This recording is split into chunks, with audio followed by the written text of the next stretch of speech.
Okey, Boleh. kita rekod kita punya sesi kita hari ini. So, Assalamualaikum, very good afternoon. Selamat kembali kepada another session kita punya industri classroom. So, kita bertuah sebab bersama kita ada seorang yang cukup berkaliber, pengalamannya luas, dan merupakan yang paling hebat sekali dah bekas student kita sendiri. So, dia pun dah menjadi dah senior dah position dia. So kita sangat berterima kasih sebab dia dapat meluangkan masa berkongsi dengan you all. Okay. To talk about on his mind tentang apa yang dianggap penting tentang bagaimana information technology itu telah merubah industri maritim. So just a bit about himself. Dia yang kita tahu sekarang ni yang dia dulu berpengalaman dalam mengurusi mengendali syarikat, sebuah syarikat broker, pernah sampai hampir yang teratas sekali kan. Sampai dah jadi CEO dah. Ha, Tak ada. memangku CEO pada masa tu. Dan buat masa ni beliau aktif sebagai freelance pensyarah freelance. Jadi kita rasa dia punya experience dalam bidang ni sangat meluas. Jadi kita tidak banyak melengah, saya nak menjemput dengan sangat berbesar hati saya, former student saya, Cik Azri Fozli. Silakan. Okay, Bismillahirrahmanirrahim. Terima kasih Cik Rizal untuk invitation lecturer ni lah. So far Alhamdulillah, saya pun bersyukur sebenarnya dapat berkongsi sedikit sebanyak ilmu apa yang sedang berlaku di dalam industri pada sebelum ni dan waktu sekarang ni. At least semua student boleh aware apa yang berlaku dalam industri pada masa sekarang ni lah. So saya akan bercakap dalam dua bahasa lah kan. So semua boleh faham Hopefully semua boleh faham. So sekiranya ada sebarang pertanyaan boleh tulis dekat chat ataupun boleh ni lah, boleh utarakan you punya question lah later on selepas saya habiskan saya punya sesi perkongsian ni. Alright. Share.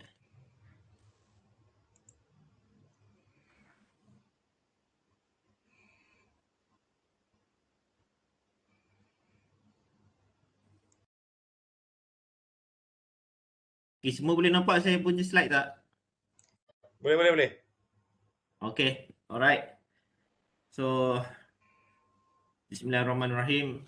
Alhamdulillahirrahmanirrahim. Wassalatu wassalamu ala asyrafil anbiya wal mursalin wa ala alihi washabihi ajma'in. Rabbi yassir wa la tu'assir, Rabbi tamim bil khair. Hari ini saya telah diberi peluang untuk berkongsi sedikit sebanyak berkaitan dengan information technology. Tapi dipahamkan subjek yang you all tengah ambil ini berkaitan dengan MIS, Maritime Info System, right?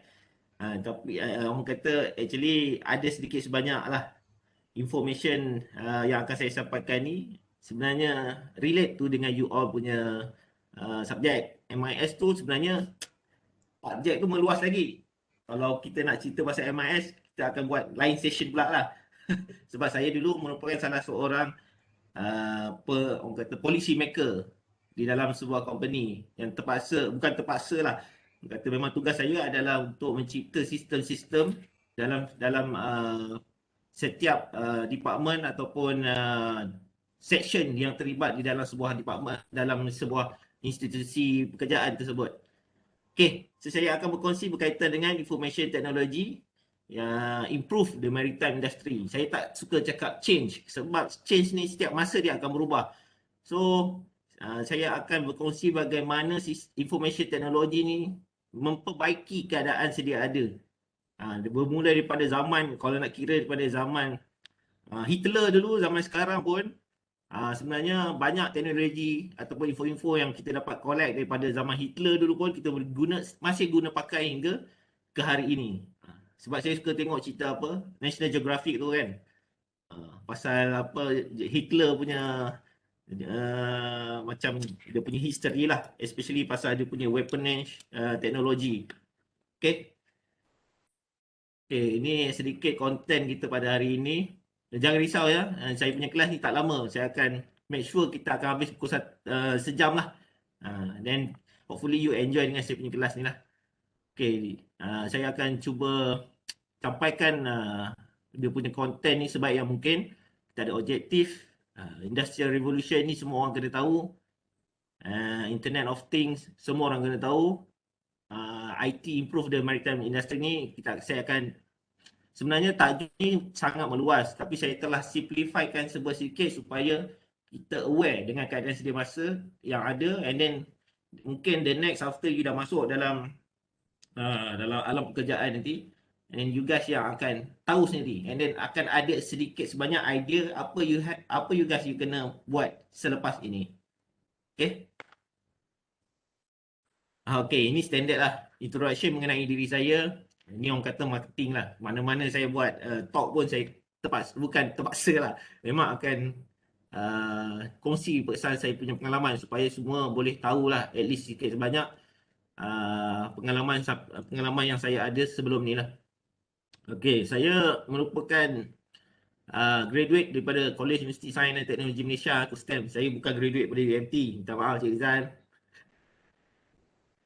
In Maritime Management, saya batch keempat untuk Maritime Management 2003-2006. Okey, saya punya pengalaman bekerja hampir lebih daripada 15 tahun lah. Kalau ikutkan hampir lebih daripada 15 tahun dalam industri perkapalan khususnya.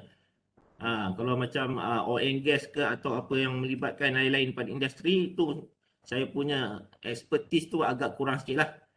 And then saya punya career achievement sepanjang saya berada dalam institusi pekerjaan ni, saya telah mendapat certified as a trainer untuk IMO model. Maknanya saya boleh mengajar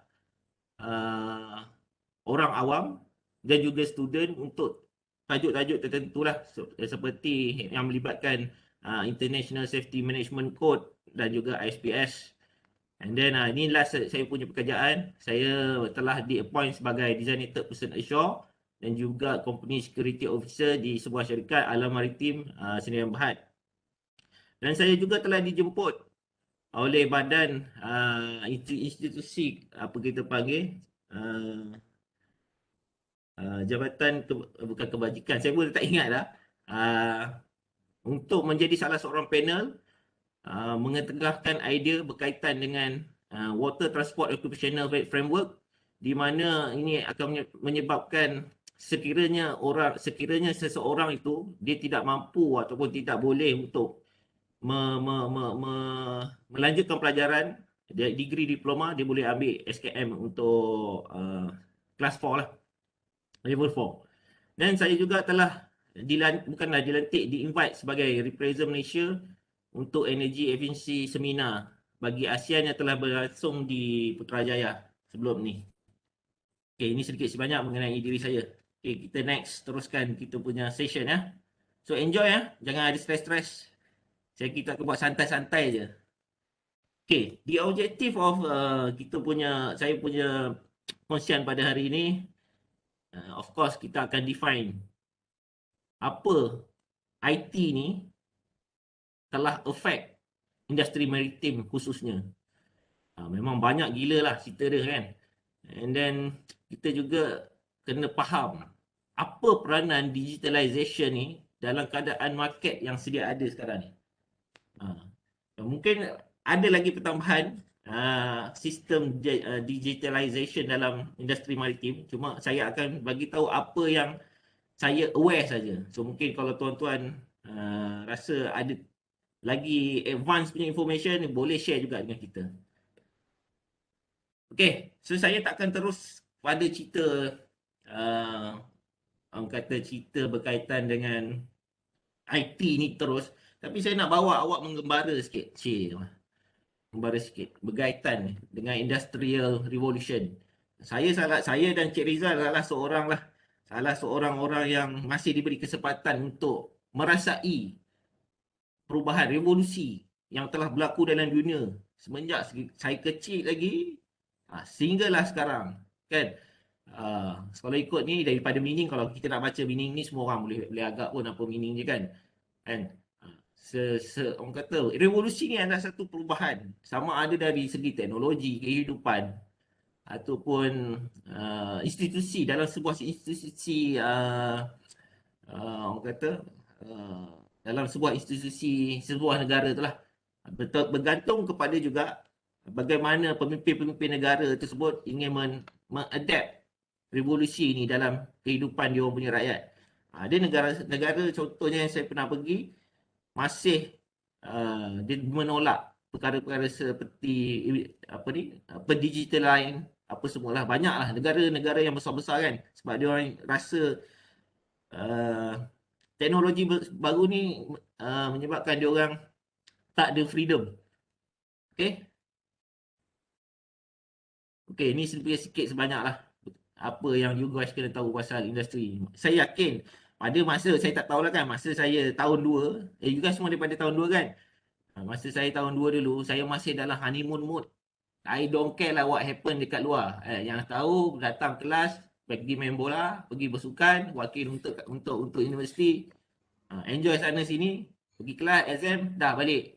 Saya tak tahu pun apa yang berlaku kat luar.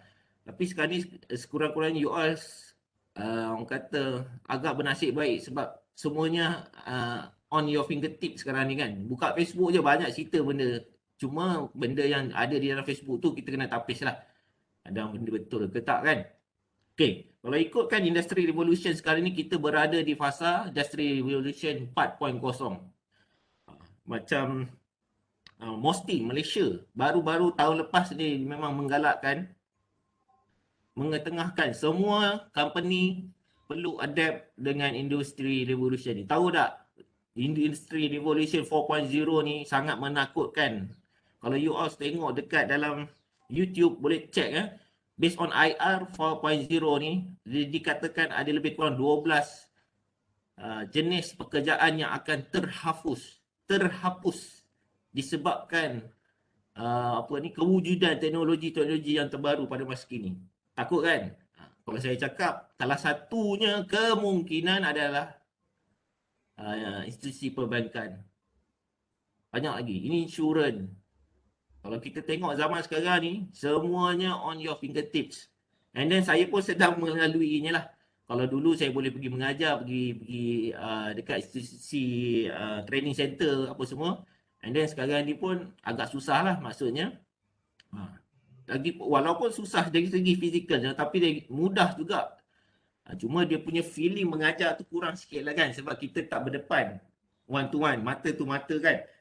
Kita hanya berdepan dengan teknologi je kita gunakan online atau webinar dan sebagainya. Okay, nampak industri 4.0, cyber physical system, IoT networks. Okay, sangat menakutkan. Tapi jangan risau. Saya yakin waktu you all ni semua, you all dah akan merasai perubahan secara tak langsung kan.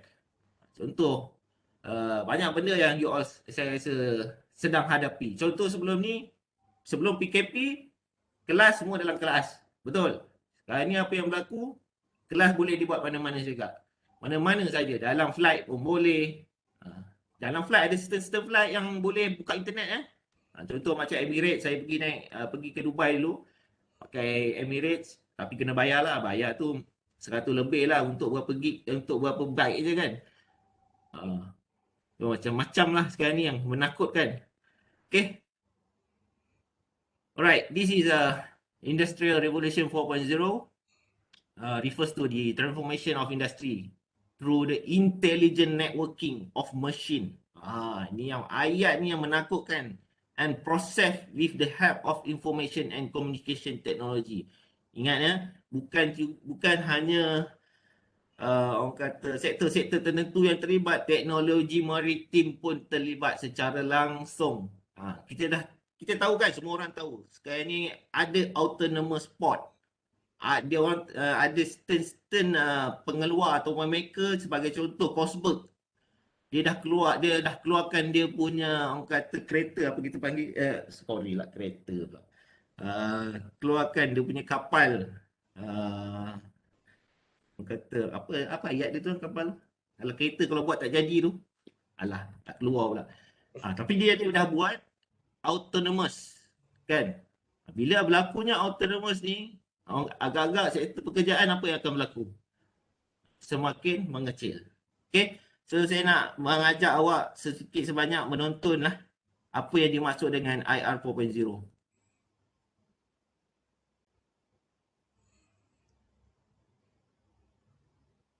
What is Industry 4.0 Cik Rizal boleh dengar tak dia punya sound?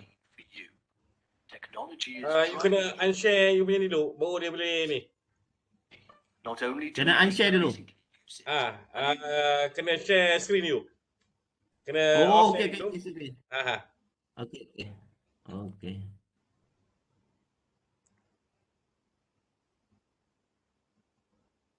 Sebab banyak video dalam ni, dalam slide ni.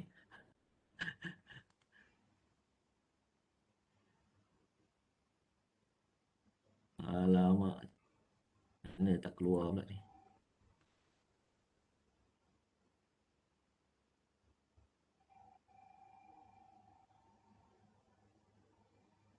Okay, tekan balik share screen. Boleh? Okay, kau nampak gambar. rely on it in our Sound dengar tak? 4.0. Ada dia, What tangan is dia. Okay. Technology is driving change across all areas of society.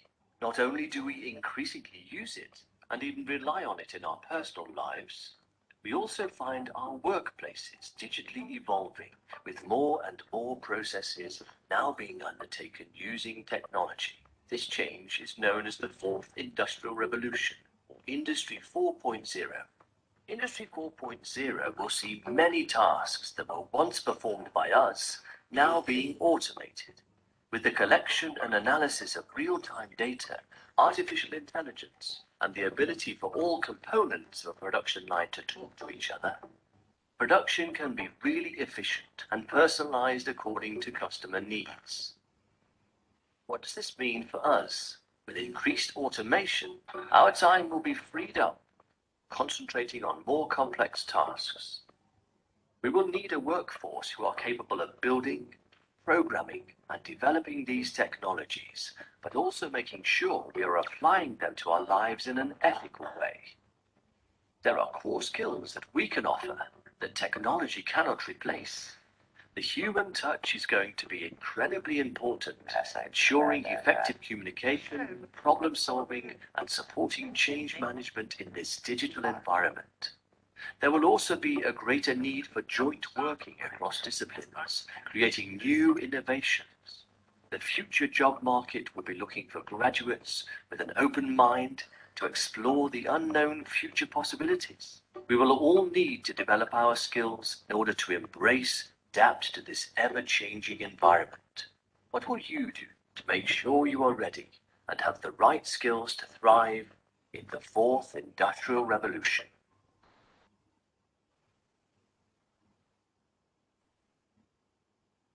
Okay. Thank you. Cik Rizal masuk ke ni balik dah kan? Dan kita unshare balik, kita masuk balik slide. Okay.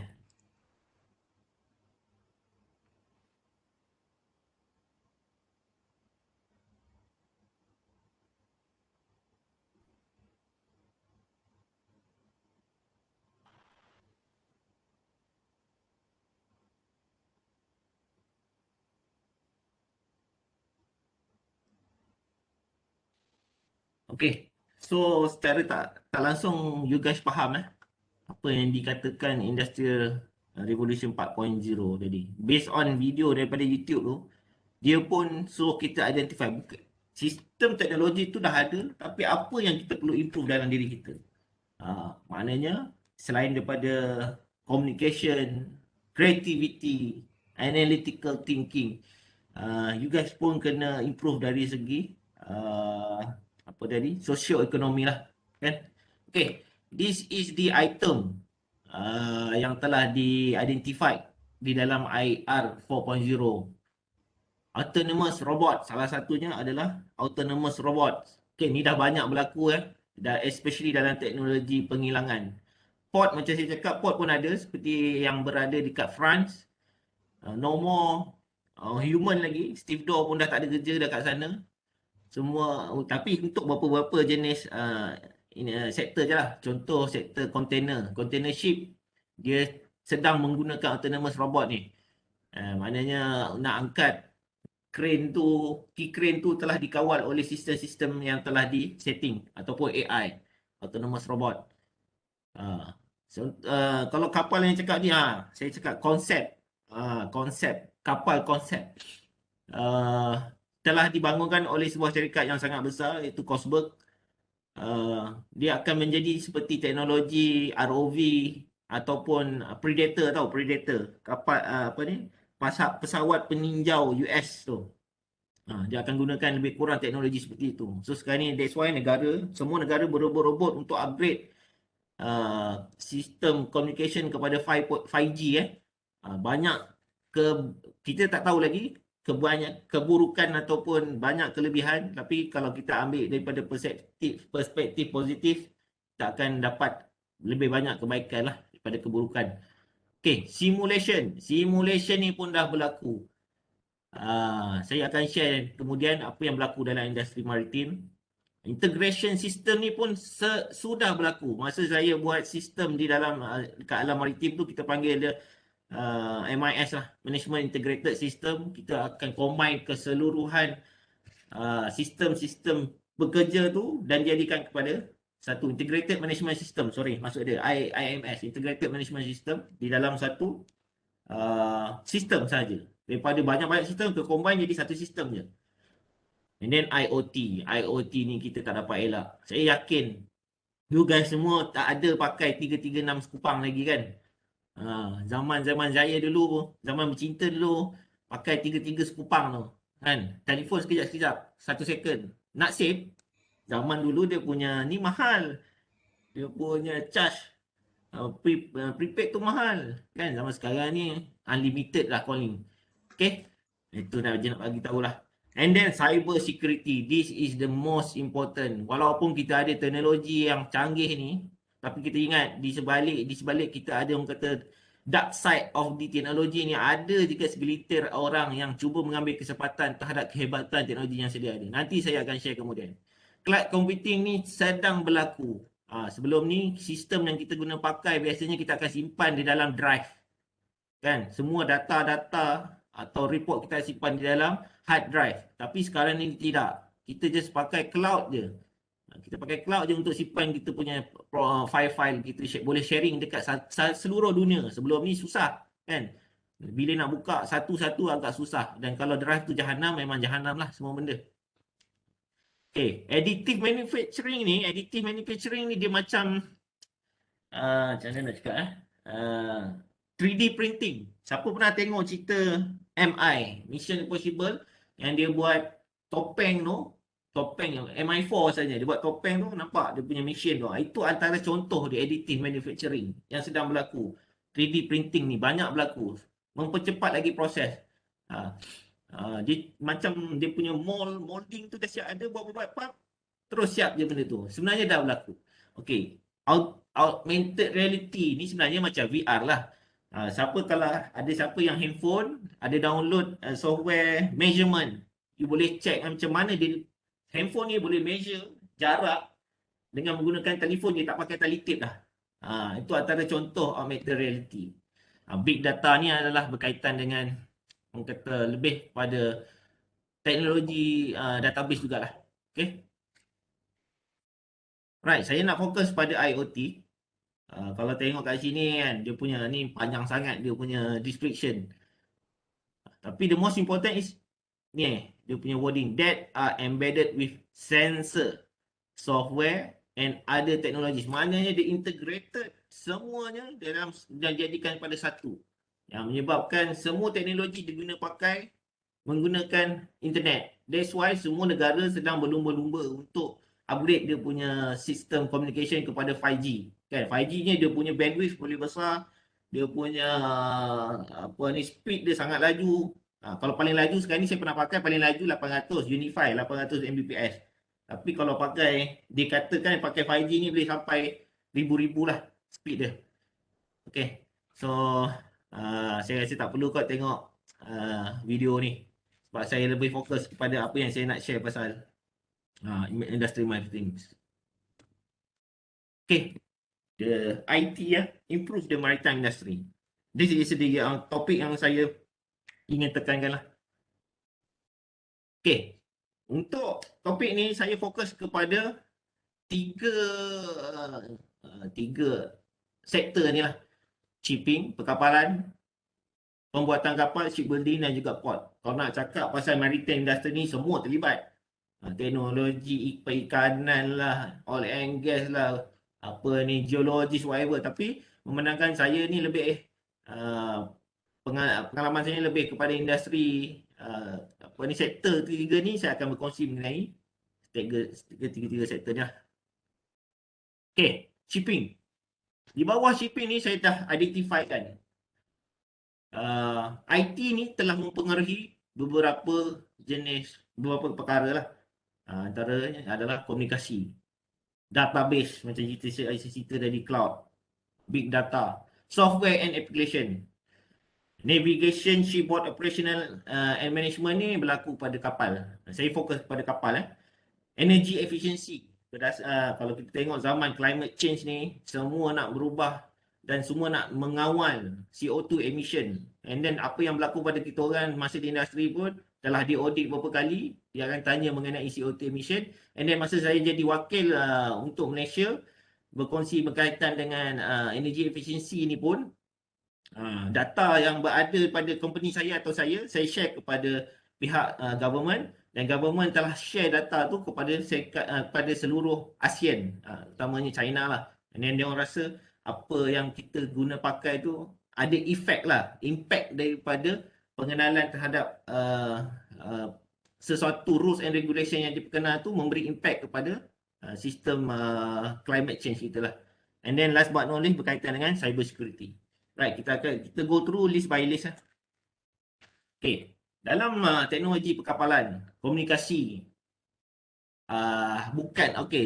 yang saya tulis ni berkaitan dengan satellite communication.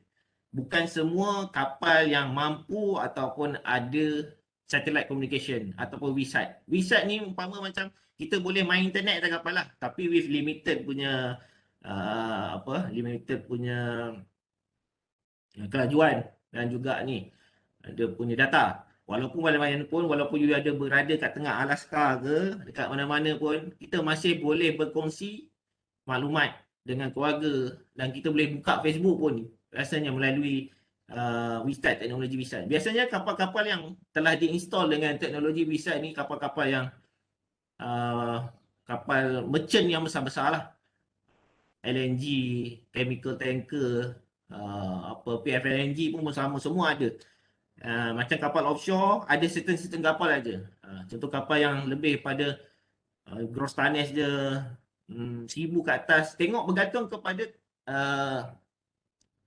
apa yang dikehendaki oleh klien. Kadang-kadang satu kapal tu klien kita contoh penyewa kapal lah. Penyewa kapal yang akan duduk di atas kapal tu. Contoh macam industri sektor oil and gas kan.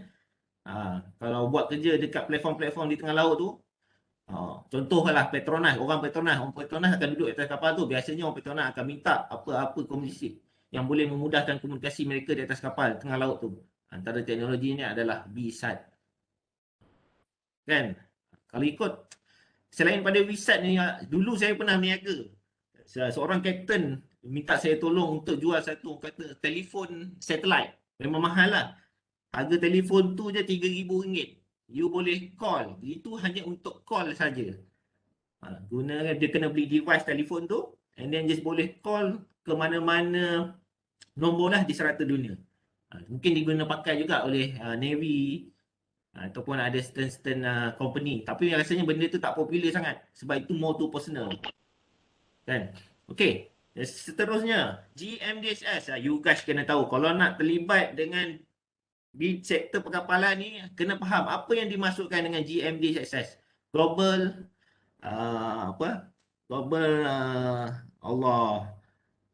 Management Distress Signal System. Ini adalah salah satu sistem yang dibina pakai untuk memastikan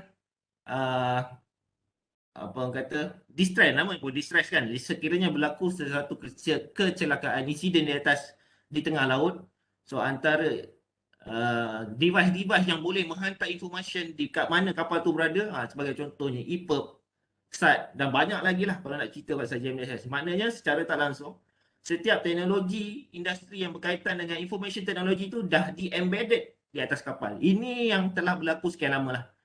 Okay, the best. Ini yang paling best. The next is vessel tracking. Siapa tahu berapa banyak, pernah tengok tak? Berapa banyak jumlah kapal yang berada di dalam dunia pada masa sekarang ni? Pernah tengok? Macam saya dulu, saya tak ambil port pun. Tapi menanjangkan saya dah bekerja dalam bidang ni, saya kena ambil tahu. Okay, saya nak kongsi ya. Sekejap nah.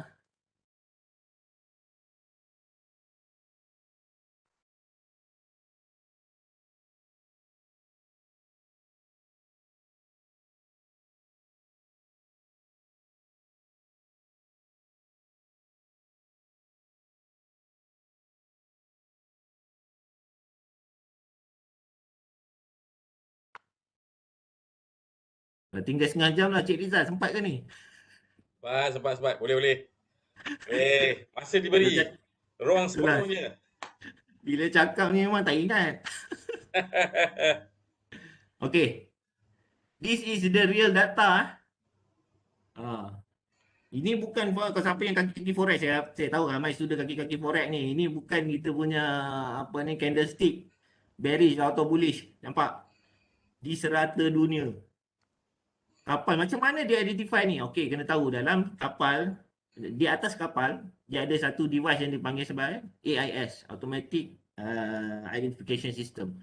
So sekiranya kapal tu, sistem tu di on, maknanya application ni secara tak langsung dia akan menunjukkan kat mana kapal you all.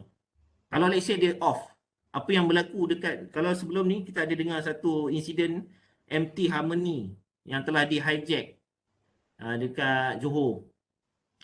So dia tapi dia pandai, Lanun tu pandai, dia off dia punya IS. That's why company ataupun Malaysia tidak boleh detect. Dia boleh detect bila last dia sebelum dia off tu je.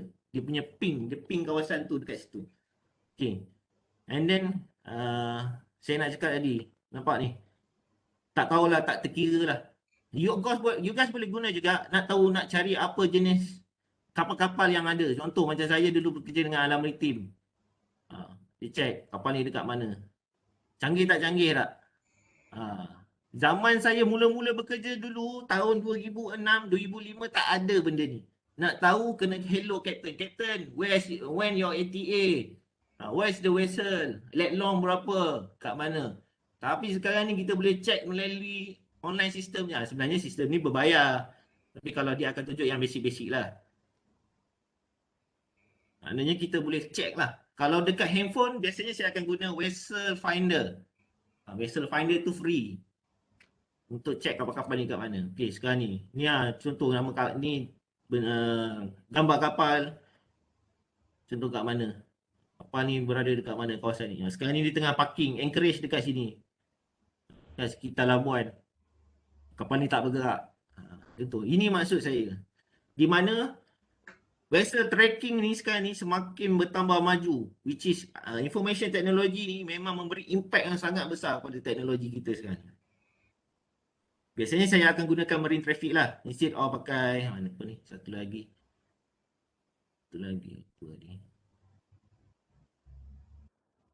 Wah, ini pun boleh pakai. Susah pula nak adjust dia punya ni. Seluruh dunia nampak traffic yang ada kat dalam seluruh dunia. Banyak tak banyak kapal lah.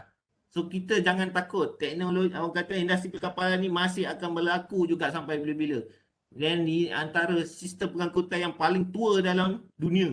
Daripada zaman dulu-dulu lagi. Zaman Nabi Nuh lagi kita dah pakai kapal kan. So orang kata air freight akan melawan sistem sea freight. Allahu alam, tapi saya rasa benda tu lambat. Kalau dia boleh mampu cipta teknologi teleport mungkinlah kan. Mungkinlah sistem kita ni industri perkapalan ini akan berkubur. Tapi saya rasa belum mustahil lagi lah. Okay. Ingat marine traffic. You guys boleh check. Right, next.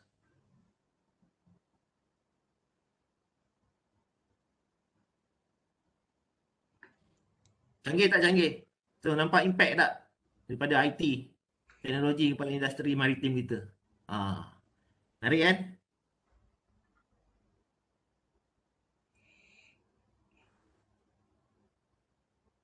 Okey, seterusnya sistem IT yang impact pada industri perkapalan, antaranya database lah. Sebelum ni macam saya cakap tadi, database biasanya kita orang kat office akan gunakan server.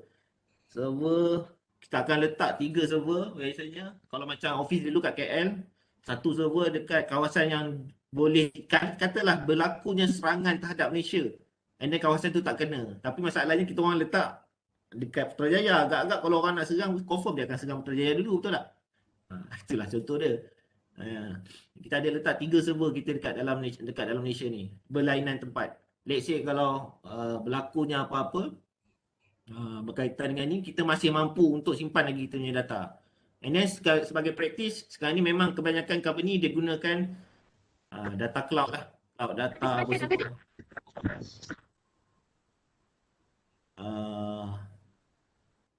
Betul lah tu. Dia gunakan big data. Big data ni ada satu, orang kata macam sistem pengumpulan data. And dia menggunakan teknologi blockchain. Ingat teknologi blockchain bukan hanya untuk kita nak mendapatkan Bitcoin sahaja, tetapi teknologi blockchain ni diguna pakai terhadap sistem yang lebih pada bersifat decentralized. Kebanyakan sistem yang kita guna pakai ni ada bersifat centralized. Decentralized tu maksud dia dikawal oleh somebody. Bila decentralized ni siapa-siapa pun tak boleh nak kawal dia. Kau boleh pakai, aku boleh pakai, kau boleh pakai. Itu contoh maksud dia. Okay. And then, kalau you guys semua nak involve dekat dalam industri perkapalan nanti, tolong ambil kisah berkaitan dengan saya punya point number 2 ni. Vessel and personal database kat mana kita nak cari? Ramai yang tak tahu. Sebagai contoh, saya ambil Equasis ni dulu.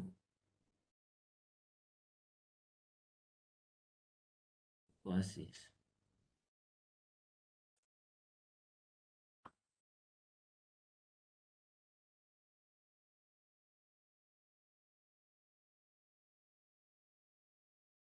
Alamak, mahal ni.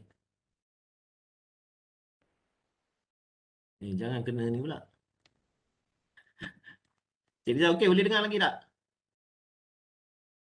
Cik Rizal? Boleh. Macam mana dengar? Oh, tak. Saya rasa macam hang saya punya ni. Tak ada. Masih clear. Clear. Okay. Tak boleh nak masuk ni lah. Dia keluar macam-macam lah. Jangan kena cyber security attack sudah. Aduh. Apa hal pula ni? Sorry. Okay, settle. Okay. Equasis ni adalah satu sistem database untuk kita cari. Kita boleh tahu sesuatu kapal-kapal yang ada di seluruh dunia. Tapi bukan semua jenis kapal. Biasanya kapal yang merchant saja ataupun kapal yang lebih pada 500 gross tonnage ke atas lah kebanyakannya. Yang bawah 500 gross tonnage ke atas pun ada juga, tapi tak semua kapal. Unless kita ada contoh macam kapal diselia oleh recognized organisation ataupun kita panggil classification statutory. Unless kalau di-update di dalam sistem, automatically ni sistem Equasis ni akan detect. Sebagai contoh. Okay. Baik. Macam mana ni? Okey, nak cari kapal apa?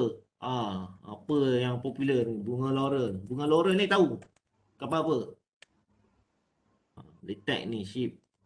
Betul ke je Bunga Laurel ni? Tahu kan Bunga Laurel cerita pasal apa? Siapa tengok cerita Pascal? Apa yang kena hijack tu? Bunga Laurel. Semua data-data, basic data lah, bukanlah semua. Kita boleh tengok. Okay. Siapa dia punya owner, management detail. ISM manager dia siapa? Eagle Star Company. Satu syarikat MIC lah. Ship manager, MIC yang jaga. Owner nampak tak tahu siapa-siapa dah owner ni. M Costa ni biasanya ship owner ni orang yang sama. Contoh MIC tapi dia pecah-pecahkan nama syarikat. Supaya adalah dia punya concern. So nampak tak? Information teknologi dalam bidang industri ni sangat meluas. So menyenangkan kerja saya. Contoh macam tiba-tiba bos saya, okey kau tolong cek kapal ni. Kita orang nak sewa kapal ni. Sebelum kita nak confirm dengan owner, kita akan cek dulu dalam sistem lah, terus sistem lah. Kapal ni dekat mana, kapal ni siapa dia punya pemilik, apa semua. Ni classification, ni masukkan classification society.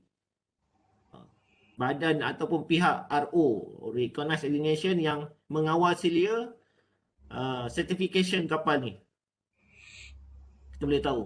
Ini. Kalau you guys nanti kata lepas grade nak involve dekat dalam industri perkapalan, tolong catat, tolong take note website-website yang saya share ni. Bukan semua orang tahu lah, even saya share dengan Jabatan Laut pun, Jabatan Laut, oh ada ke? Boleh tanya macam tu. Ada ke? Kan? Okay, ini kita biasa kita akan explore sendirilah. Kan? Okay. So ni antara lah, ini antara sistem. Okay, berbalik kepada kita punya ni. Banyak sebenarnya sistem. Okay, saya share satu lagi sistem.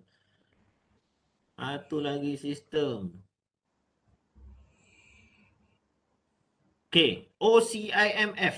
OCIMF ni sebenarnya satu voluntary punya organisasi. Kan? Maknanya okay. Contoh, saya adalah pencatat macam oil major. Saya oil major. Contoh oil major ni Shell, Petronas, Esso, banyak lagi lah, Repsol lah, BHP, banyak. And then bila saya nak menyewa kapal saya melalui owner, saya boleh semak kapal ni complete ataupun comply dengan saya punya requirement. Tapi saya tak boleh masuk lah kat sini sebab dulu saya boleh masuk. Sekarang ni sebab saya dah tak kerja, saya dah tak boleh masuk lah. Boleh semak. Nak kapal apa, tengok. Dia ada dia punya stage, ada information dia apa yang nak. Maknanya sebagai penyewa kapal tak perlu datang office terus untuk tanya, okey kapal kau ni kapal apa? Macam mana sistem di atas kapal tu? Macam mana performance di atas kapal? Apa prosedur ataupun apa manual yang kau guna pakai di atas kapal tu? Tak payah. Semuanya boleh dapat dalam data OCIMF ni. Okey, ini untuk kapal lah. Ni terlibat banyak kapal lah. Bukan offshore saja, tanker, liquid gas, LNG apa semua. Banyak lagi. Okay, next lagi saya nak share. Ni. Ini sistem Jambatan Laut. Kalau tanya budak-budak naval kan, budak-budak navigation study pula. Dia orang aware lah. Saya rasa benda ni. Okay. Ini antara sistem yang untuk Malaysia sebagai pelaut, bukan pelaut saja, banyak information yang kita gunakan sistem ni untuk apply, untuk renew. Kalau tengok macam ni, ini semua berkaitan dengan seafarer. Ini pun melibatkan seafarer. Nampak ni, status verification. Ini yang sistem yang diguna pakai oleh Malaysia pada masa ni. Ada lagi sistem yang dipakai oleh Jabatan Laut, tapi saya tak nak orang kata tak nak share semuanya pada hari ni lah. Ini yang supaya korang semua aware, kan? Contoh Marine Department. Dah dekat sejam dah. Sekejap je. Okay, nak cari siapa? Atas nama siapa? Contoh alamak. Contoh siapa nama? Nama saya tak ada dalam ni. You boleh check siapa-siapa nama dalam ni. Contoh. Okay. Ini dulu saya punya staff lah dulu ni. Ada data dia. Boleh tengok. Ini personal information kita boleh dapat dalam ni. Apa sertifikat yang dia ambil. Dia tak ada ni sebab dia punya kompetensi dia rendah. Dia tak ada semua ni. Tapi kalau contoh macam captain, bila saya klik ni semua akan keluar semua detail. Sea time sangat penting. Kita nak tahu dia punya experience di atas kapal. Tapi yang sekiranya yang dia naik di atas kapal yang diregister di bawah Malaysia sajalah yang ada. Kalau dia naik kapal luar, contoh kapal Singapore ke, tak ada information tu dekat dalam ni. Tapi apa yang saya nak bagi tahu maknanya information teknologi ni memang dah terguna pakai. Mungkin akan datang lagi canggih, kan? Tapi ni memang sistem daripada Jabatan Laut ni memang membantu saya setiap kali saya nak buat recruitment. Bila saya tahu nama orang tu, saya dapat detail dia, saya terus check. Okey, Mamat ni pernah naik kapal apa? Experience dia macam apa? saya boleh check kapal apa experience dekat mana. So sebelum saya interview, saya akan check semua ni dulu. Sekurang-kurangnya dia tak ada, kita tahulah dia punya kelebihan dan kekurangan. Okay? So boleh faham. Ada lagi. Nanti kalau saya rasa semua orang bercita-cita untuk kerja dekat Petronas tu, termasuklah diri saya sebenarnya. Saya dah pergi interview dah, tapi bukan rezeki saya kat sana lah. Kan? Ini antara sistem, online sistem yang diguna pakai oleh Petronas pada semua dia punya dia punya sub company lah. Nampak ni banyak semua. UTP pun gunakan sistem ni. MIC. Maknanya saya tak boleh nak login lah. Sebelum ni saya boleh login tapi nama saya dah di cancel. MSC. Lagi nampak. You boleh dapat data. Maknanya this is masuk yang dimasukkan integrated data. So memang akan menyenangkan semua orang. Maknanya orang kata dah everything is paperless. Walaupun paper tu penting, tapi maknanya penggunaan paper tu dah semakin berkurang. Menakutkan. Ramai orang tak ada kerja ni. Okay? Alright. So kita go to the next slide.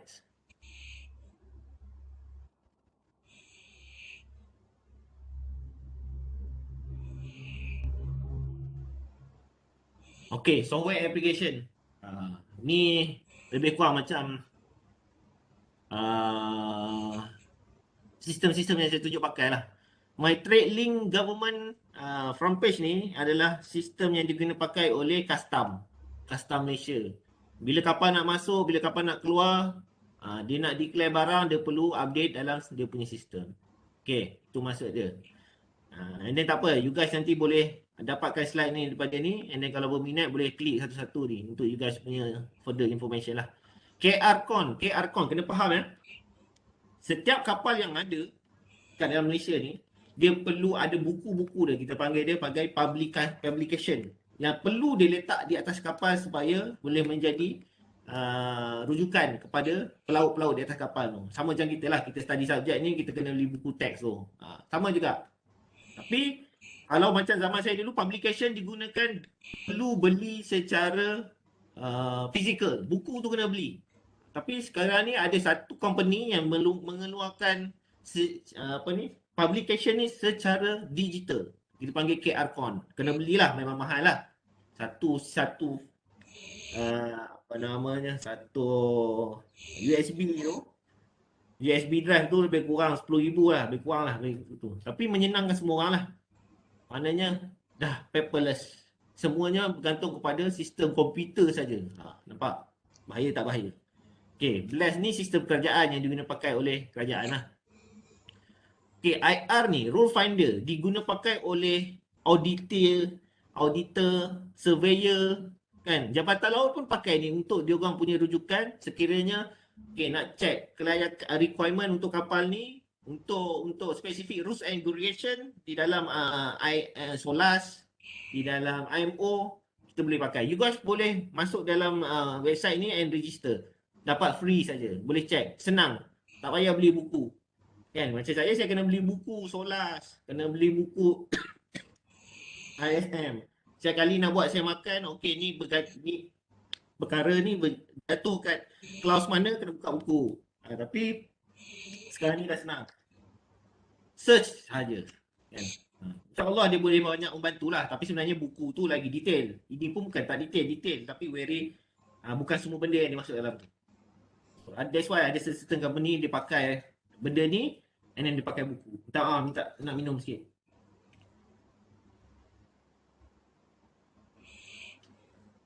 Okay, ni website MO. Semua kena tahu. Kalau dah belajar dalam APEN ni, Maritime Management ni, semua kena tahu apa itu IMO. Saya dah belajar dah kot kan. IMO, International Maritime Organization. Dia adalah pihak yang organisasi yang mengemudi seluruh dunia maritime. Okay. Okay, next. Okay, shipping. Masih dalam shipping juga yang melibatkan navigation, shipboard, operational and management. Okey, navigational system sekarang ni. Okey, terus terang saya cakap. ACDIS ni antara salah satu orang kata benda ajaib dunia lah. Dia macam autopilot senang. Siapa yang belajar nautical studies memang kena belajar secara manual. Nak buat plotting chart. Contoh daripada Terengganu nak pergi ke Sabah. So dia kena buka chart. BA chart kita panggil British Admiralty chart yang besar tu. So dia kena plot kat mana laluan dia nak jalan. Tapi dengan ACDIS ni dia just masuk je. Dia masuk data berapa leg long kat mana kapal tu akan mengemudi sendiri mengikut sistem satelit. Power tak power. Tapi benda ni juga boleh dijadikan ancaman. Nanti saya cerita.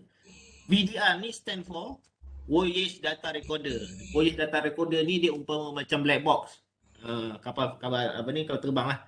Kan? Tapi bukan semua kapal ada VDR. Kapal-kapalnya yang wajib perlu ada adalah dia punya gross tonnage-nya perlu 3,000 gross tonnage ke atas. AIS yang saya cakap tadi, Automatic Identification System. Dan macam mana kita dapat info berkaitan dengan kapal tu dekat dalam Marine Tracker. Okay. Seterusnya, Safety Equipment Device. Ini saya dipahamkan. Sekarang ni kalau setiap kapal perlu ada safety equipment dia. Sekiranya berlaku apa-apa insiden, contoh kebakaran, orang jatuh laut, man overboard maksud saya. Apa lagi? Banyaklah. Ada berapa jenis insiden di atas kapal. Macam mana kita nak tackle? Contohnya, salah satunya sekiranya berlaku ancaman kebakaran, Autonomous Firefighting Unit.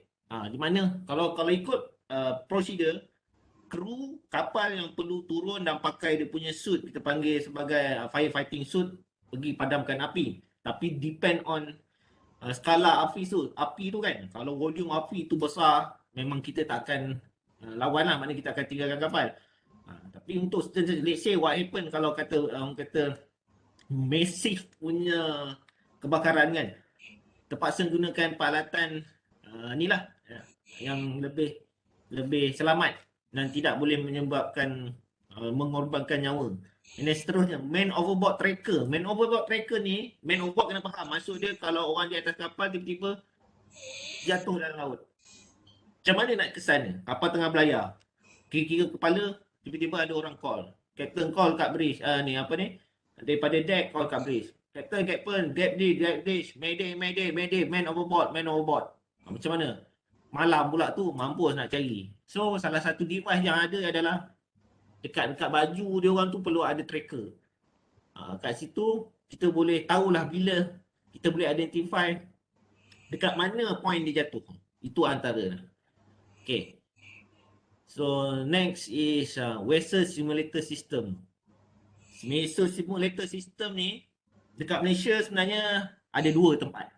Satu di Alam Akademi, dan satu lagi di Jabatan Laut. Tapi yang dekat Jabatan Laut saya tak pernah masuk lagi dekat bilik tu. Tapi di Alam Akademi saya dah masuk beberapa kali. And then obviously memanglah dia punya equipment di dalam tu hampir sama macam mana di atas kapal, real kapal. And then dia boleh setting situation tau. Situation, kau nak naik kapal apa? Nak naik weather macam mana, keadaan laut macam mana. Dekat nak masuk kat kawasan mana. Dia boleh setting. Memang sangat perfect. And then ada steering, ada throttle, ada radar, semua ada apa yang ada di atas kapal, navigation, equipment semua ada dekat dalam tu. Orang kata Vessel Simulator ni sangat mempengaruhi.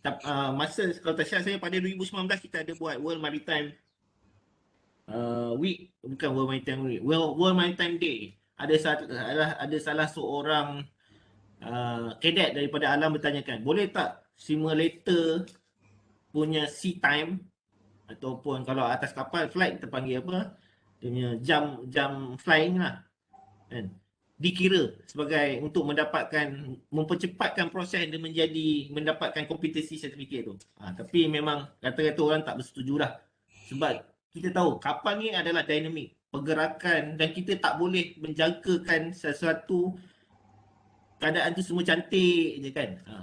Tiba-tiba kalau nanti berkesempatan atas kapal, tiba-tiba naik kapal tu weather cantik, tiba-tiba lalu depan tu ombak 2-3 meter berlaku. Okay. Maksudnya vessel simulator system ni sangat membantulah dalam industri maritime ni. Okay. The best thing ni saya nak share. Nombor 4 ni, dynamic positioning system. Saya rasa semua orang aware lah kot kan. Sebab apa? Gaji dia sehari kita bayar $500, $600, ada juga $1,000 per day $1,000 per day. Tapi minta maaf lah untuk kita punya batch susah lah juga kan, sebab dia yang boleh apply ni hanya kru kapal saja. Budak macam student nautical studies boleh lah. Nak ambil kursus dia paling dekat dekat Singapura. Biasanya budak-budak ni ambil kat Singapura ataupun India sebab murah. Okay. Apa yang dinamakan dynamic positioning system ni adalah satu sistem kapal yang maneuvering kapal maneuvering kapal. Bukan semua kapal yang ada equip dengan sistem ni. Yang kapal paling banyak equip dengan sistem ni adalah kapal offshore, kapal-kapal offshore. Tapi sekarang ni kapal-kapal tanker pun sudah menggunakan sistem ni. Bayangkan sistem tanker, kapal tanker yang besar tu pun dah start menggunakan DP sistem ni kita panggil. Okay, saya nak share. Ini saya kena share kat you all. But this is the most, orang kata, teknologi yang sangat power lah. Sophisticated teknologi lah. Ada 2 video Dua video ni pendek-pendek je.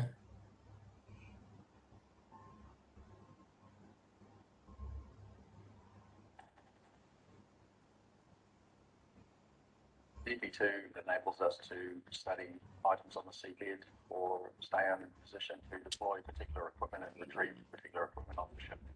And it uses a series of thrusters that are controlled by a computer.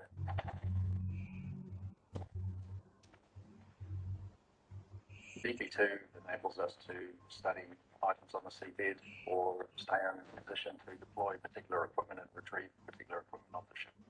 And it uses a series of thrusters that are controlled by a computer, and that enables the ship to be able to maintain its station automatically.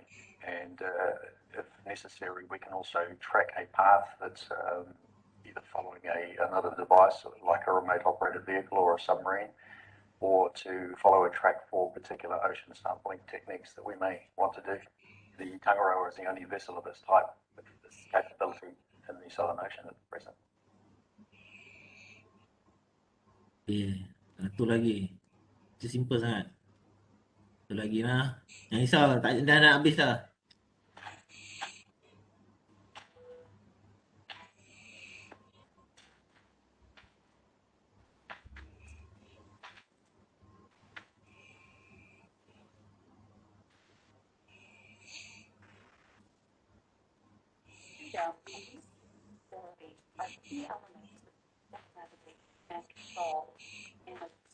So boleh nampak macam mana dia control.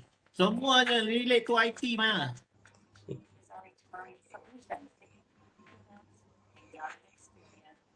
Kadang-kadang captain yang tak ada certified dengan DP tak boleh pegang DP punya equipment ni. Walaupun dia captain power.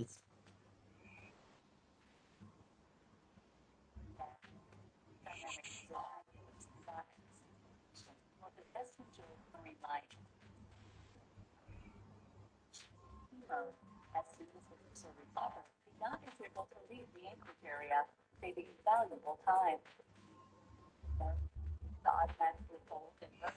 So tengok macam mana kapal ni approach platform. Bukan semua kapal boleh approach macam ni ya. Macam kapal besar-besar dia perlukan bantuan tugboat.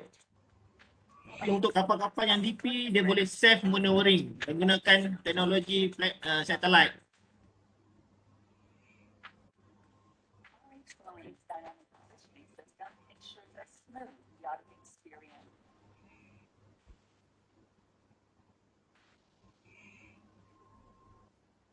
Getting your back into a career now, and this week we looked at something that could have you working anywhere around the globe. Dynamic positioning personnel, Andrew. They're highly sought after, they're highly paid, and AMC Search runs courses throughout the year. We can do a lot of things when a vessel's stopped in the place we want it to be. We can use it for diving, used for pipe lay, cable lay, mostly offshore construction, but also in the service industry, so platform supply, anchor handling, even yachts, super yachts, cruise ships, yeah, there's a lot of application for it. Traditionally, we would have set anchors, and setting anchors takes time. So this way we can arrive on location and do some tests, get underway with the work. In Australia, it's still relatively new, so yeah, there's a lot of demand for the courses. You can come here, start your training, and then follow internationally recognised scheme to become certified operators that can work worldwide. So this console is the exact thing that you would find in a ship. Absolutely. And from here, it will hold the boat, how still? If you Okey.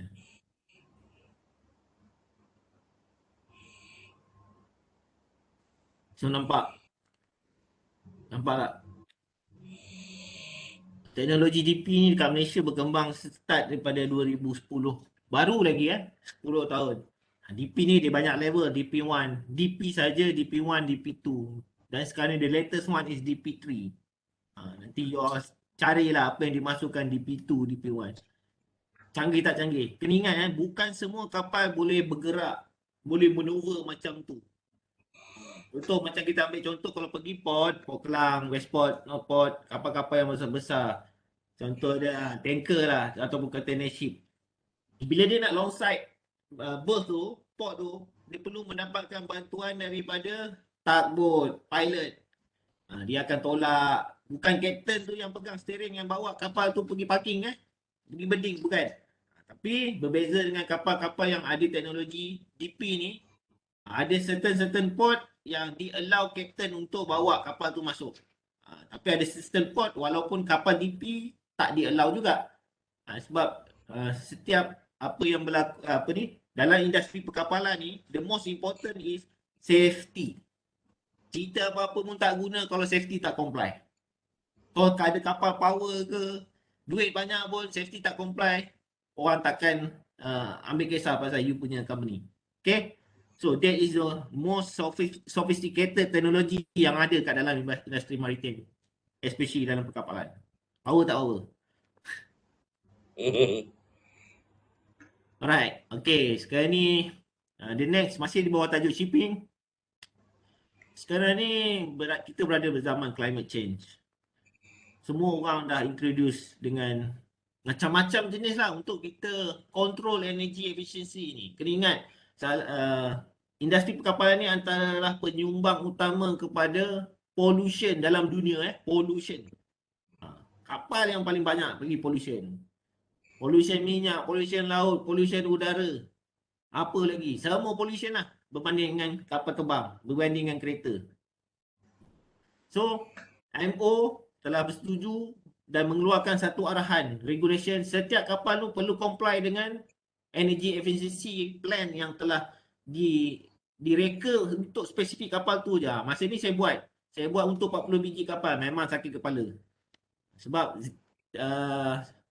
operasi kapal saya sangat beza daripada rules and regulation yang diperkenalkan. Semua kena modified sendiri, mati, memang masalah.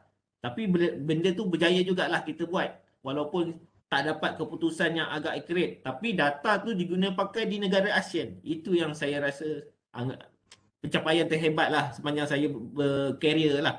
Itu je lah. Okay. Energy efficiency zaman sekarang ni, banyak kapal-kapal daripada NGO yang kita panggil, kapal-kapal sekarang ni banyak kita guna pakai sistem consumption dia pakai diesel, marine gas oil kan.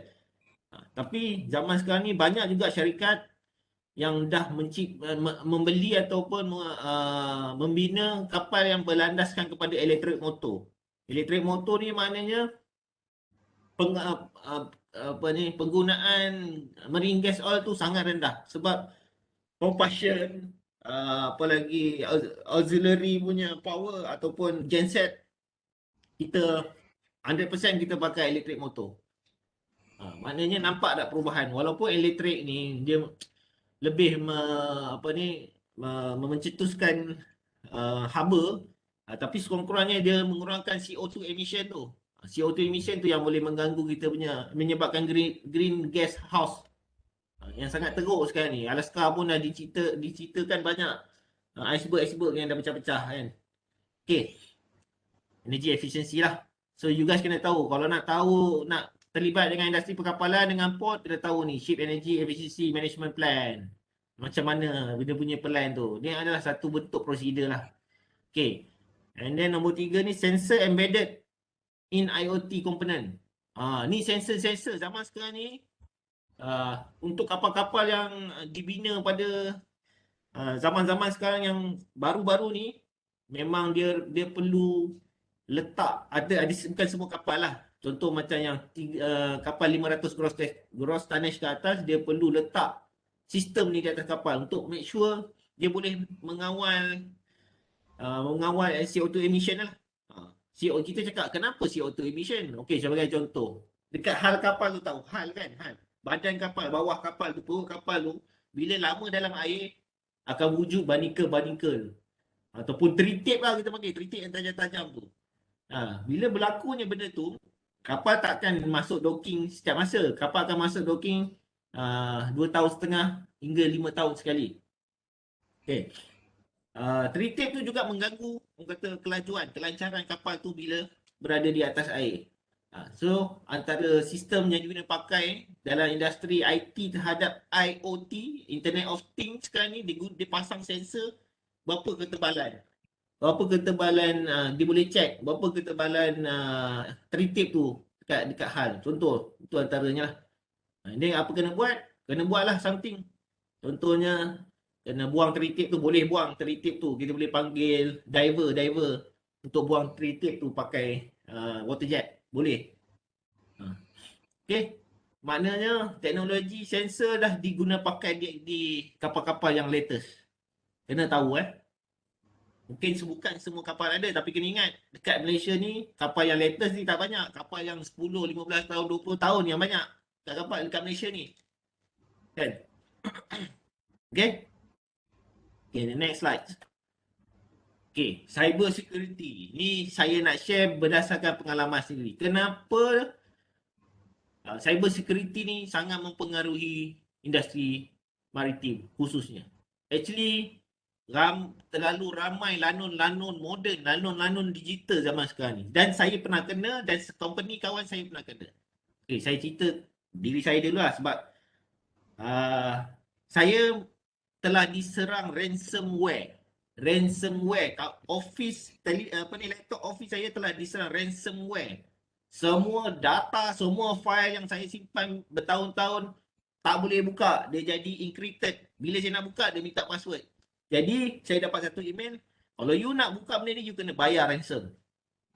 1 million. Berapa lah dia minta. Saya tak pasti lah. Saya tak baca sangat. Sebab hati dah sakit. Semua file-file kita simpan dalam laptop ni habis. Tak boleh nak recover langsung. Unless you bayar dekat dia orang lah. Kalau tak silap, dia nak minta $1,000 ke time tu untuk satu PC. Itu tak teruk lagi. Maknanya yang affected is saya punya laptop saja. Tapi kawan saya yang paling teruk. Pernah dengar nama company oil and gas, Hibiscus dekat KL. Satu company telah diserang malware, ransomware. So apa yang berlaku? Orang kata company tu lumpuh untuk certain time. Semua tak boleh buka. Sistem, semua database tak boleh buka. Semua telah di ransomware. Bila dibuat, kita buat orang kata buat investigation, memang tak boleh buat apa lah. Jadi apa yang management buat, sama ada nak bayar ataupun buat sistem baru.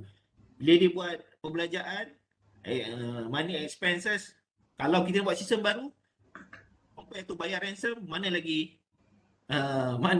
untung. Bila dia check buat sistem baru, double triple you kena bayar. You kena bayar at least, and then lanon baru tu apa yang dia buat? Company tu bayar dekat lanon baru tu sebanyak $1 million USD. Power tak? Zaman sekarang ni punya lanon. Tak payah nak pergi serang lah atas kapal. Tak payah nak pergi serang, nak pergi rompak atas kapal macam lanon-lanon Somalia tu. Tak payah dah. Kan? Sekarang ni kita boleh pakai orang kata IT saja untuk menjatuhkan seseorang juga. Kan? So, cyber security ni sangat menakutkan.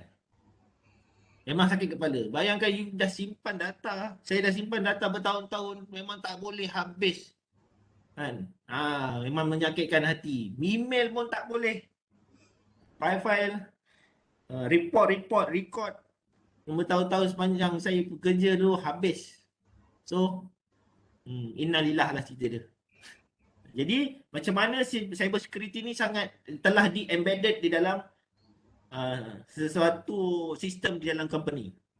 Okey, sekarang ni Jabatan Laut juga dah keluarkan arahan you kena buat satu guideline dan perlu diletak di dalam satu kita panggil ISM code lah, SMS manual, supaya sistem ni orang di atas kapal pun aware. Ingat, di atas kapal Lanon dia boleh hack AIS dengan EDIS. Bayangkan kalau dia boleh hack EDIS, dia boleh kontrol kapal tu punya maneuvering. Maknanya dia tak boleh off dia punya ni unless you blackout kan lah. Blackout memang tak boleh buat apa lah. Itulah cara nak ni. Tapi takkan nak tunggu sampai macam tu. Jadi kita orang terpaksa wujudkan satu guideline kat kapal. Okey, untuk sebenarnya mudah aja. Cyber security ni, okey, kalau kau nak access komputer, siapa saja yang boleh pegang komputer? Captain, chief engineer, dengan dia punya pegawai-pegawai lah. Kalau macam pekerja-pekerja bawahan, tak boleh. And then, bukan semua USB drive boleh dimasuk dalam komputer di atas kapal. You kena buat guideline tu. Kalau ada, kena buat antivirus yang power lah. Antivirus ni tahulah. Kalau di atas kapal, kalau yang tak ada internet, bila masa lah dia orang nak update. Unless kapal balik port, bolehlah dia orang update internet. Update dia punya antivirus kan. Tapi bukan semua kapal macam itu.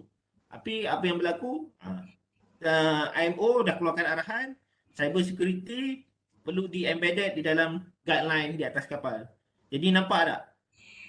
Perkaitan kesan daripada teknologi IT ni kepada sistem industri maritim ni sangat massive lah. Kan? Dan nak kata katastrofik tu teruk sangat. Sangat power lah. Sampaikan benda-benda boleh dimanipulate. Boleh di-authorize, unauthorized. Kan? Benda kita nampak simple, tapi sekiranya berlaku macam kes kawan saya tu, Hibiscus tu, the whole company shut down sebabkan kena ransomware. Tu kena bayar 1 million USD. Okey, nasib baik 1 million USD. Kalau dia minta 10 million USD, mampus.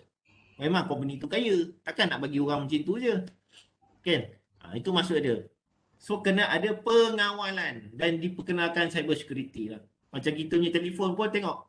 Facebook sekarang ni senang je orang nak hack. Facebook, email senang je orang nak hack.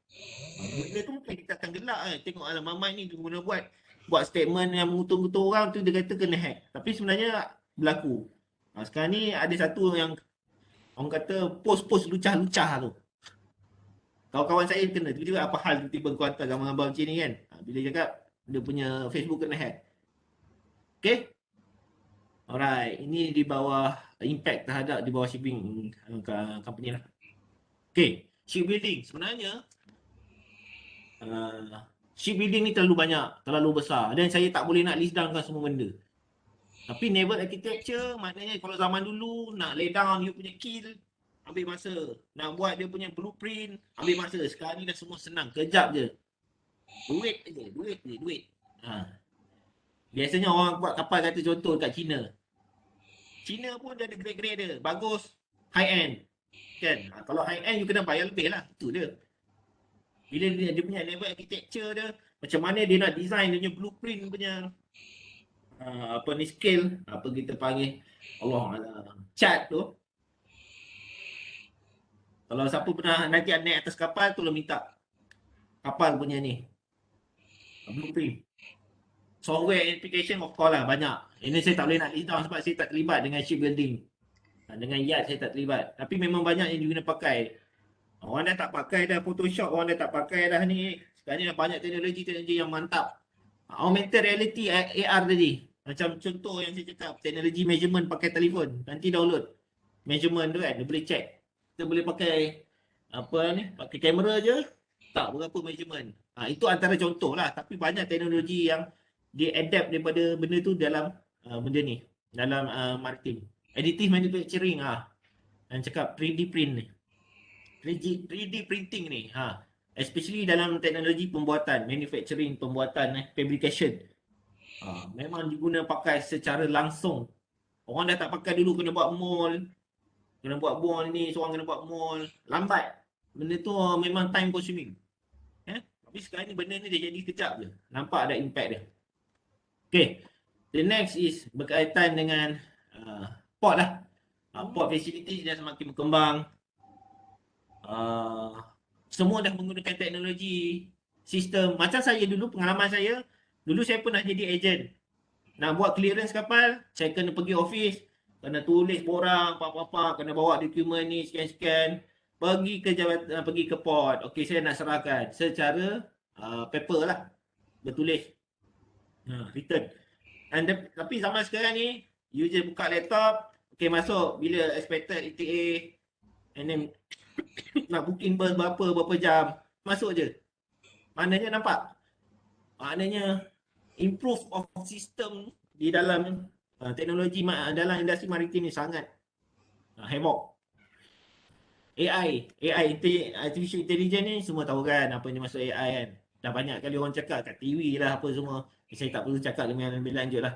Memang teknologi AI ni dah semakin berkembang dan sebenarnya bagus. Dia mempunyai kemampuan seperti manusia tapi dia tak boleh berfikir dan dia tak ada nafsu, itu je. Kan? Contoh dia macam Waze yang kita pakai kat telefon. Waze adalah satu teknologi AI yang kita pakai. Autonomous port ni pun macam saya cakap mungkin ada 1-2 yang dah buat full autonomous port. Mungkin ada negara-negara lain yang menggunakan sebahagian autonomous punya teknologi dekat port mereka. And then logistic and supply chain. Ini kalau nak cerita ni buka ni, aduh. Satu Sam tak habis. Logistic and supply chain ni. Jadi kita nak cakap logistic and supply chain automatically 360 berubah semenjak peningkatan terhadap industri IT dalam teknologi maritim. Dan proses tu akan jadi makin cepat. Yang melambatkan dia hanya manusia je. Nanti korang faham lah kenapa saya cakap manusia. Okay. Alright. This is last but not least. Saya rasa dah minta maaf lah. Dah ambil masa korang sejam lebih lah. Okay. Ini sebagai panduan lah. Guideline daripada you all. So once kalau you all dah masuk intern nanti, kena ambil tahu. Biasanya company ni akan gunakan sistem apa. Akan gunakan akan gunakan software apa dekat office. Macam saya dulu, tiba-tiba ni, alamak apa benda ni. Kita tak pernah biasa pakai Outlook, tak tahu. Outlook ni adalah Microsoft Outlook ni sebenarnya email. Kita tak pakai email komersial macam Gmail, macam Yahoo, tak. Kita akan pakai spesifik. Antaranya Microsoft Outlook lah yang paling terkenal. Macam Cik Rizal saya tak pasti. Macam UMT dia pakai apa? Outlook ke pakai selain dia punya sendiri? Saya tak pasti. Kena tahu biasanya company akan pakai Microsoft Outlook. Sebab saya dah pergi 3-4 company. Even Petronas pun dia pakai Microsoft Outlook juga. Okay, and then webinar ni dah macam-macam lah. Macam kita guna pakai ni Webex. Tapi biasanya kalau dekat industri, biasanya kita orang pakai Google Meet ataupun Zoom. And then kena ingat, biasanya orang kerja dekat mana-mana lah pun, tak kira lah industri maritim ke apa, banyak file-file yang besar-besar kita kena hantar. Kan? Biasanya terpulang lah. Kalau takkan nak hantar dekat klien kita pakai WhatsApp, tak proper. Biasanya kita takkan email. Email ni ada limitation. Maksimum dia boleh pergi 5 MB je size file tu. Biasanya kalau saya akan gunakan mana yang convenient. Macam misalnya saya biasa gunakan WeTransfer. WeTransfer ni masalah dia tak confidential lah. Maknanya orang yang handle WeTransfer tu boleh tahu apa file yang saya hantar. Dia boleh pergi maksimum kepada 1 GB pun boleh pergi hantar. Biasanya kalau kita pakai Google Drive je lah kan. Tengok mana yang convenient. So supaya korang nanti tak terkejut. Macam mana nak hantar file besar pakai email tak cukup. Tak boleh, tak lepas. Bila tak lepas tu yang jadi masalah. Kau cakap dah hantar, orang sana tak terima. Bila berlaku dispute, masing-masing menyalahkan. Ini berlaku dalam industri. Dan saya pun pernah alaminya. Kan? Orang tu kata, aku dah hantar. Kita dah bantai dah. Mana kau hantar? Aku dah hantar. Bila check, betul dia dah hantar. Tapi saya tak terima sebab server kita reject. Sebab dia punya data oversize. So kena ingat, antara aplikasi yang kita pakai Google Drive, WeTransfer, Dropbox, banyak lagi lah. OneDrive lah, whatever lah. Okay, computing software ni most of the companies akan pakai Microsoft Excel. Kita masa zaman student, kita akan banyak lebih pakai Office kan. Biasanya pakai Word. Biasa pakai Word ni dekat dalam industri kurang. Biasanya kita lebih kepada Excel. So kalau nanti mintalah universiti buat satu kursus Excel, macam mana? Excel ni sebenarnya antara satu application yang sangat cantik, yang sangat canggih, walaupun dia boleh dikonsider ketinggalan zaman. Orang kata dia ni memang orang kata sistem kampung, tapi dia sebenarnya sangat power dan sangat canggih kalau kita pandai guna. Ini PowerPoint lah. PowerPoint biasanya orang akan guna bila buat presentation dengan bos, bila buat discussion, meeting, biasanya kita akan guna PowerPoint. Linux ni saya tak nak pakai sebab saya tak nak pakai Apple. PDF compulsory. And then satu lagi saya lupa, gambar lah. JPEG whatever lah, JPEG ke banyak lah kan file format. Okay, computing database juga banyak. Ada company pakai sistem SAP, ada company pakai sistem custom. Banyak dia orang punya sistem bergantung kepada volume ataupun kemampuan company tu. Macam saya dulu saya pernah bayar untuk buat satu sistem bodoh je, bayar ke orang 10,000. Nak buat satu sistem database yang bodoh je. Minta maaf saya cakap, saya sakit jiwa. Bayar 10,000 tapi masa tu memang dia punya limitation orang yang pandai tu kurang. Kalau ada nak yang canggih bayarlah mahal. Itu cerita je. Kan? Tapi sekarang ni setiap company dia ada dia punya IT sendiri. Kalau tak ada IT pun mungkin kebiasaannya dia akan gunakan sistem cloud, Google Drive atau OneDrive. Sama lebih kurang macam communication punya ni. So, saya rasa itu je lah saya punya penyampaian hari ini. And then so apa yang terkurang saya minta maaf. Mungkin saya cakap ni terlaju sangat atau banyak file yang saya share tak boleh nak tengok ke. Nanti you guys boleh minta kat Cik Rizal boleh go through lah. Mungkin you guys tak tahulah pasal saya share ni bila zaman saya tak ambil port pun semua ni. Bila dah dalam industri baru saya tahu. Semua ni sangat penting. Bila dah tu terkial-kial. Macam saya punya zaman semua kena belajar sendiri.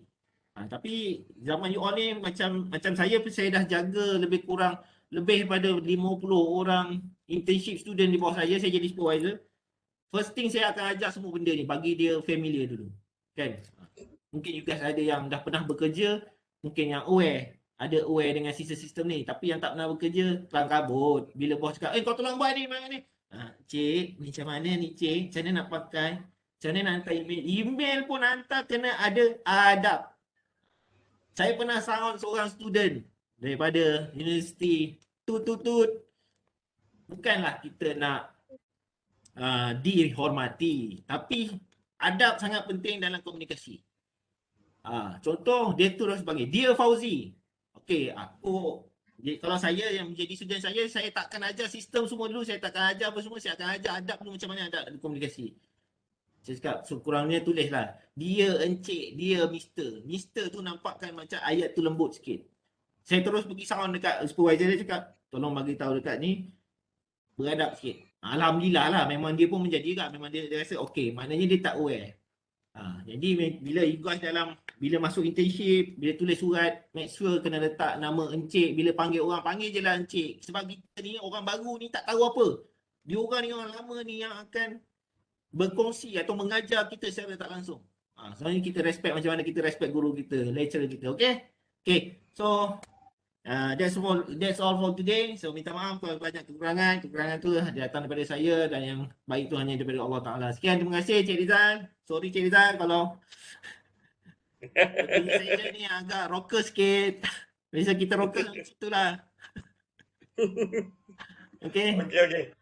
Okay, saya buka untuk ni lah question and answers.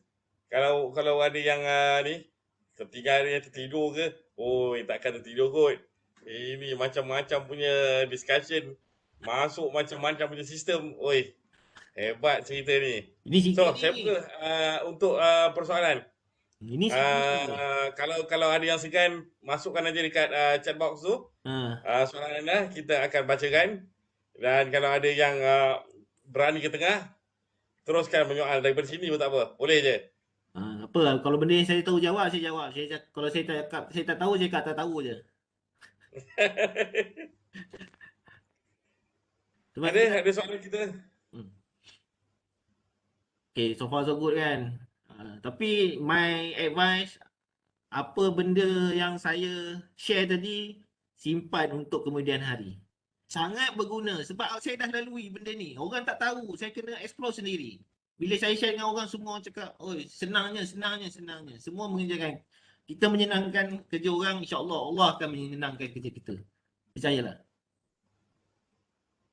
Okay? So saya rasa tak ada orang lah kot. InsyaAllah. Nanti diorang Ha? sendiri-sendirilah tu. Diorang tak faham. Banyak benda yang diorang tak faham. Ada soalan mau masuk? Ha. Okey, Assalamualaikum. Saya Irfan. Saya nak tanya pengalaman tuan semasa di offshore underwater inspection. Amboi. Okay. Dan apa requirement untuk kerja dalam bidang tu? Zero requirement. Soalan kalau boleh biarlah nak bentuk IT tapi tak apalah. Kita benarkan. Boleh. Okey, kena faham. Ya. Nak jadi Boleh, offshore. silakan. Okey, nak jadi offshore personnel ni, dia banyak jenis offshore personnel.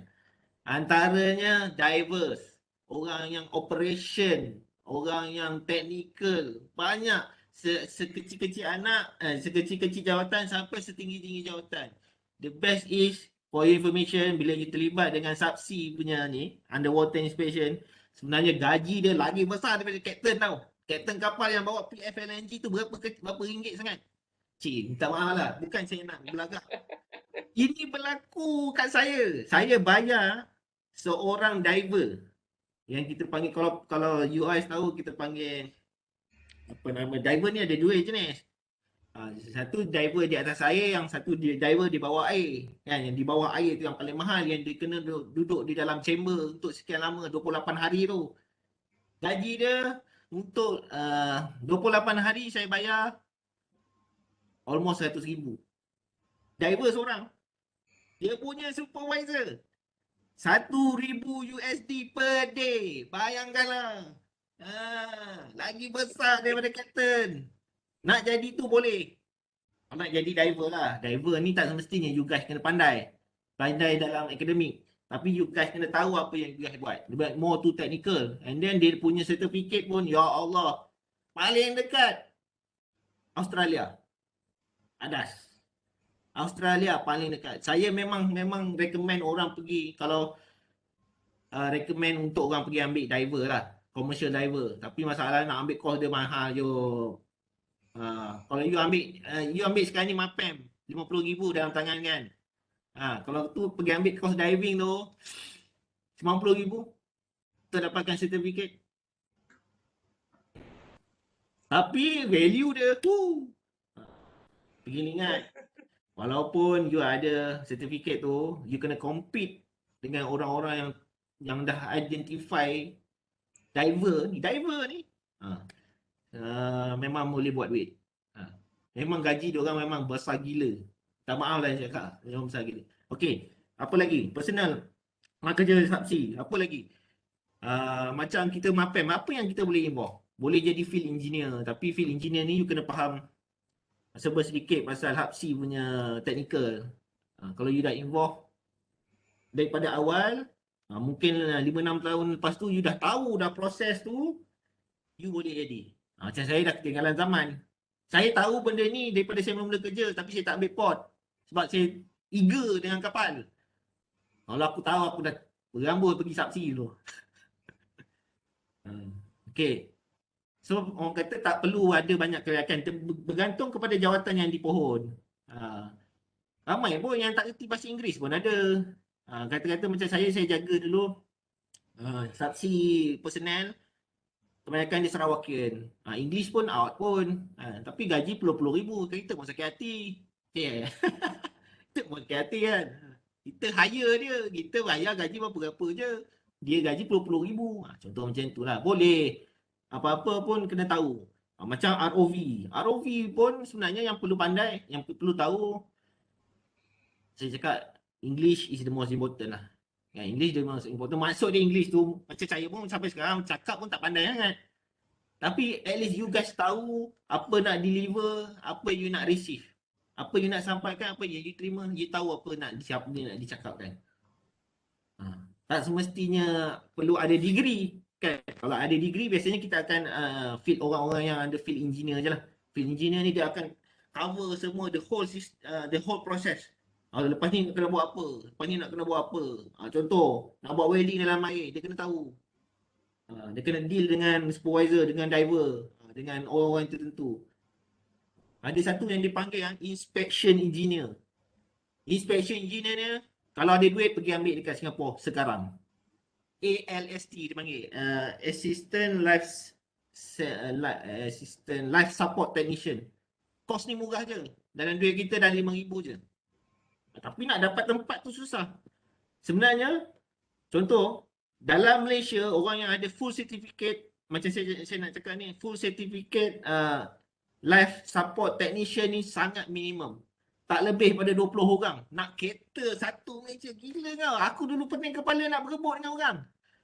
Dulu saya selalu berebut dengan Alam Maritim, saya berebut dengan Sapura Kencana. Sapura Kencana, aku bayar mamat ni. Berapa? 2,500 tu hari. Aku bayar mamat ni 3,000 satu hari. Mampus. Kita boleh mampu bayar 1,500 satu hari. Macam mana? Terpaksa panggil orang India. Bahasa India terlalu banyak posisi tu. Ingat ya? ALST, Assistant Life Support Technician. Pergi Google sekarang. Itu antara orang kata peluang pekerjaan yang bagus dalam industri water inspection. For your information, supervisor, diver memang susah lah nak dapat. Dekat Malaysia ni ada 4-5 orang aja. Dekat Malaysia 4-5 orang sahaja yang ada certificate full set diving supervisor. And then gaji dia $1,000 per day, itulah yang cakap. Best. Boleh. Senang masing-masing. Kita nak ambil. Dan tapi kalau nak senang lagi, lepas grad terus ambil safety punya certificate. You ada peluang lagi cerah banyak. Pergi belajar dekat NIOS, tambah lagi kelas 3 bulan. Bayarlah. Bayar sikit, tak banyak, tak mahal pun, 2-3 ribu. Macam saya tak minat nak ke arah itu. Minta maaf lah. Kalau saya 2-3 ribu tu, saya fikir macam mana saya nak buat duit.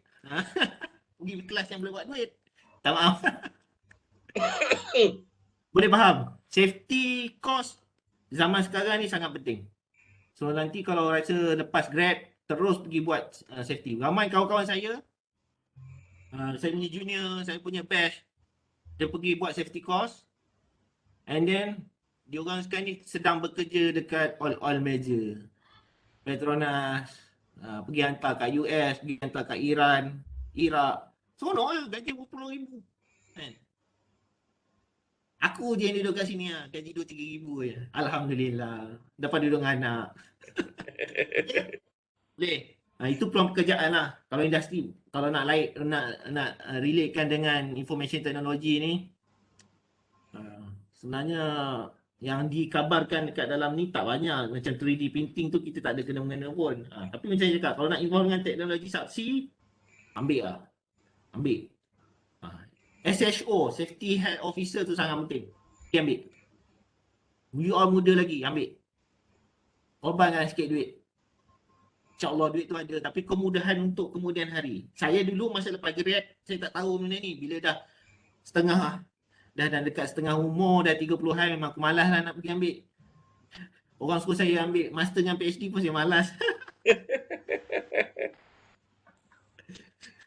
Kan kepala dah tepu dah.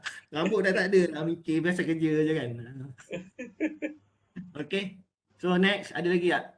Ada satu soalan kita ambil sebagai last ni. Assalamualaikum, nak tanya pendapat tuan speaker dalam perkembangan IR yang semakin berkembang, apakah efek yang paling scary yang mungkin terjadi di kemudian hari? Scary macam mana ni? Okay. Recap balik apa yang saya cakap. Peluang pekerjaan. Cek Google, dalam internet, dalam YouTube, 12 pekerjaan yang akan terhapus disebabkan IR 4.0 ni. Google. Ini benda ni, kita rasa benda ni betul ke tak betul kan? Tapi memang dia sedang berlaku. Dan kawan-kawan saya yang dekat bank pun ramai yang dah kena VSS. Even dekat Petronas pun ramai yang kena VSS. Ada certain department yang tak perlukan orang, staff yang ramai. Mana seorang dua, you handle dengan sistem je. Banyak. Memang scary. So, apa yang perlu kita buat? Macam mana kita perlu, macam mana kita nak masuk into ke dalam IR 4.0 ni? So, kita kena upgrade. Kita kena upgrade kita punya knowledge, creativity. Banyak benda lah. Kan? Memang scary. Baik, jangan takut. Itu kalau you all nak kerja makan gaji lah. Sekarang ni orang yang berniaga tepi jalan tu lagi masuk daripada orang makan gaji. Minta maaf lah. Saya pun dah terkesan.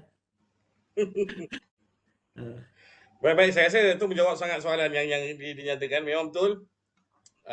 Kita lihat semakin banyak hari ni kita nak, especially post pandemic ni, lagi menjadi-jadi keadaan yang mana ramai yang tak ada peluang pekerjaan dan kerajaan baru cuba-cuba nak restore balik, dan it's going to be apa orang kata slow step nak bina balik semula, especially post pandemic ni.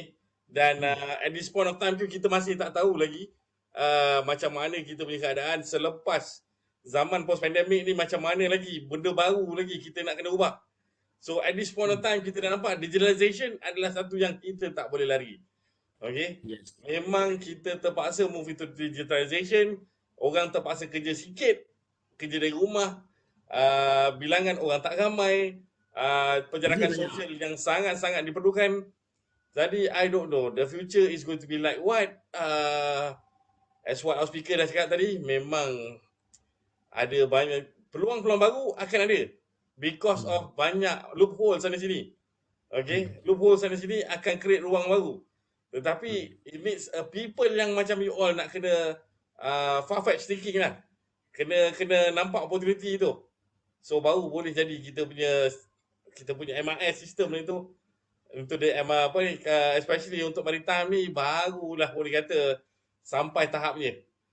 So that's all from us untuk petang ni. Kita rasa this has been a very fruitful punya program ni kita buat, dan kita berterima kasih lagi sebanyak-banyaknya kepada Tuan Azli sebab menyumbangkan sedikit masa. Okey.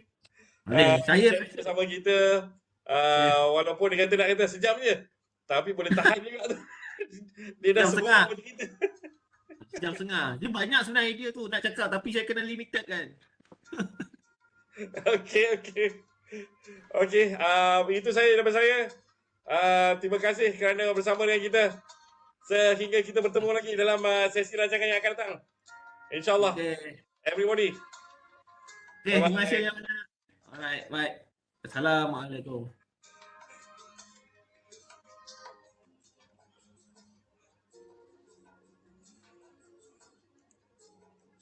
Macam mana nak